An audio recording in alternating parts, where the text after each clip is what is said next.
Hello అండి అందరికీ. ముందుగా కార్తీక మాసంలో మొదటి సోమవారం శుభాకాంక్షలు. అలానే ఈరోజైతే చాలా ఎర్లీగా లేచాను. నాకు అసలు హెల్త్ బాలేదు. నైట్ నుంచి కూడా కోల్డ్ చేసింది. నా వాయిస్‌లోనే తెలిసిపోద్ది.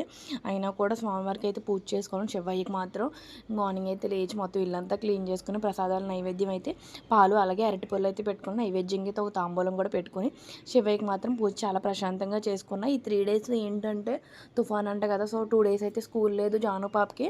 క్యారేజీ అలా ఏం లేదు, హడావుడి ఏమి, ప్రశాంతంగా అయితే పూజ చేసుకుని ఆ తర్వాత ఇంకా నెక్స్ట్ వచ్చేసి ఏంటంటే నేను పూజ మధ్యలో పువ్వు అయితే పడింది. నిజంగా చాలా చాలా హ్యాపీ అనిపించింది.